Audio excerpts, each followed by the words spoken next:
Hi everyone, hope you're doing well from wherever you're watching this channel, depending on your time zone. Now, the mocking about the leaking roof at Jomo Kenyatta International Airport has gone international. The world is mocking us. Our neighbors are mocking us. And all this is happening because someone is in office who is not keen to deliver to the people.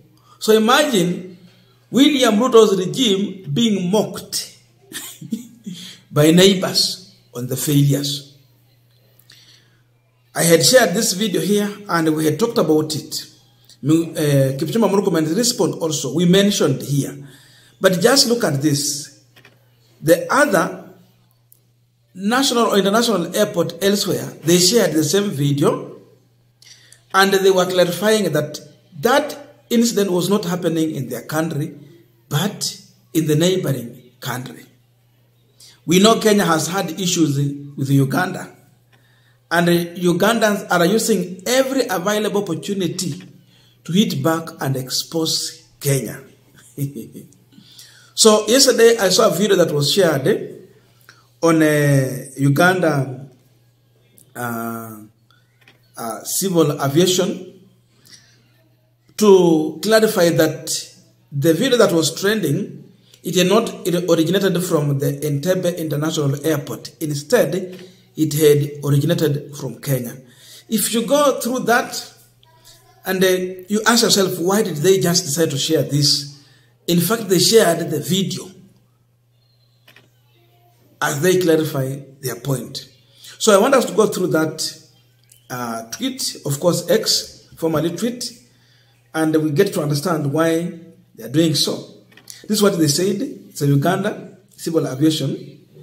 Please ignore the trending video of an unfortunate situation at an airport in a neighboring country, which some WhatsApp users have wrongly attributed to Entebbe International Airport. Note that this is not Entebbe International Airport. This was on the X, formerly Twitter. But they did not stop from there. They went further to retweet what Kenya had shared, the Kenya Airport Authority had shared, to clarify something. Because there's something they shared there. Kenya Airport Authority statement on the status of infrastructure at Jomo Kenyatta International Airport. The Uganda CAA reposted. Apart from there, they went further to share the same information and same video on their Facebook page.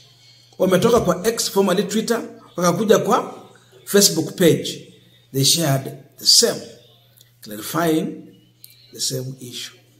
Just rewatch this video as we continue with this discussion. What was shared by Uganda? Imagine they just sat somewhere, they downloaded the video and uploaded.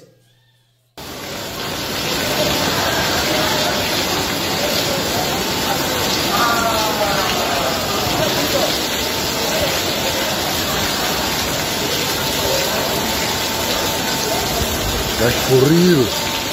Guys, this is Terminal 1C. That's how it's raining. It's leaking all over. Even to the counters. Just check. How about it? This is Terminal 1C, while operations are ongoing. Very, very serious. Dumbly serious.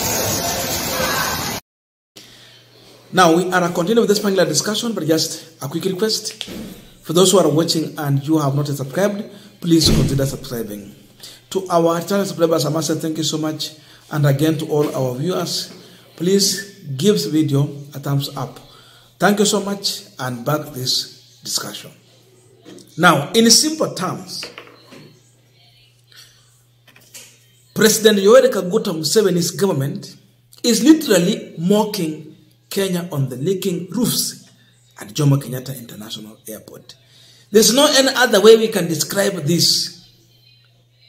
By the fact that they decided, in as much there might have been an issue where maybe Ugandans were confusing or thinking that whatever was happening, it was happening at their airport. The fact is that they can clarify this issue without necessarily downloading the video and uploading on their verified social media accounts. Walikuwa na uwezo wa kufanya hivyo. And in that way, it can show a way of diplomatic approach. But by the fact that they went further to download the video and upload, then react or clarify what they wanted to clarify, it shows that they are exposing Kenya, and of course they are mocking one William Samoei Ruto administration. Hiyo ndio ukweli, hakuna njia nyingine ya kusema hii maneno. That is the naked truth. Uganda has mocked Ruto. They are mocking William Ruto's cabinet minister in charge. They are mocking the management of Jomo Kenyatta International Airport. Wangeandika tu jumbe na waambie watu wao ama wale watu walikuwa na shauku kwamba ile meona ikiendelea, kile meona kiendelea kwa mitandao sio kweli kwamba is happening in Uganda. It is somewhere else. Now, by the fact that they did not mention the country, but they said our neighbor. But in the second X, formerly Twitter, that they did in retweeting what Kenya had posted, in clarifying something, confirms that it is Kenya. Sasa wamechomea kabisa, wamechomea watu wa JKIA kabisa. You saw such kind of things. It was not easy to see, to witness such things in Kenya here. So ukiona vitu kama hizo unaweza sema hii haiwezi kuwa Kenya, inaweza kuwa labda ni Uganda ama ni Tanzania. So by that, you see people can easily think, oh, this is Uganda, is happening there, not Kenya. You see, so Kenya has been up there. Kenya has had the best hospitality ever. But right now, is that hospitality, is it hospitable? Or what are we witnessing? To an extent, the other countries, they are now getting an opportunity to mock Kenya. The decisions Kenyans made on the ballot, it was a wrong one. I'm saying so knowing that we had figures from Chebukati. And of course, how the Supreme Court reacted. But above all, we understand there are people who still voted for this regime. Walitufanya maneno. Na hapa ndio wametufikisha. Uganda is just helping to tell the world that there is huge problem in Kenya. They are messing up and they are not worthy for business. They are literally exposing. Na unajua, pia tunajua wa Kenya, saa zingine when they fail, they can start attributing the failure elsewhere. Ili tabia wa Kenya pia. So Uganda might have been watching cleverly, seeing some Kenyans advancing that narrative that, oh, this is not Kenya, it's Uganda. Sababu pia tunajua kwa UDA kuna bloggers who can do such job. That's why you are seeing, they have seen in WhatsApp groups people sharing, saying that look at on how the Uganda airport is in this dilapidated state. So they can also be forced to come and clarify.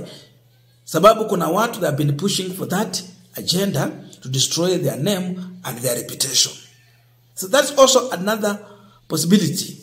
But we understand Uganda has had so many problems with Kenya. Na imeanza na mambo ya mafuta. When Ruto decided that it's going to be G to G, so Kenya is importing oil from Saudi Arabia. Walete hapa. Na ndio maana mliona that the other woman, wakati alijaribu kuleta mafuta labda kwa bei ya chini, wakashikwa na woga, wakaamua kuiba mafuta yake sababu anakuja kuharibia biashara na kuwa expose. So Uganda decided that they will not continue doing business with Kenya. The other time they passed a law in the National Assembly to now give power to Uganda oil marketing companies to now start importing fuel directly bila kutumia Kenya. So now they have that monotony to do so. But before they were depending on Kenya. And now Museveni went into another MOU with the Tanzania. And now they can get their fuel through Tanzania. And the pipeline imejengwa inaendelea. Biashara ya Kenya imewekwa kando. So we know all these differences that has been existing between Ruto administration and the Museveni administration. So with all that, we can see it building and boiling to this level. But the fact remains that Uganda government is mocking William Ruto's government.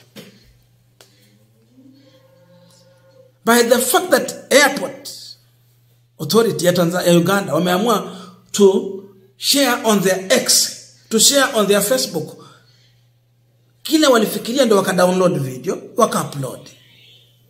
If it's not mockery, what is that? When you have wrong people in power, this is what they will subject you to. So the perception outside here is that there's a lot of mismanagement in Kenya. They are failing, and it is one of the worst airport to land in. Saizi mtu akitoka huko nje anafikiria nikienda Kenya nitanyeshewa. Ama nikitumia airport ya Kenya nitanyeshewa. So you think of otherwise. So you lose business, you lose customers. The confidence that has been built among the repeatable customers is going in the drain because someone is sleeping on a job and is focusing on shifting a blame on a man who retired 1 year ago.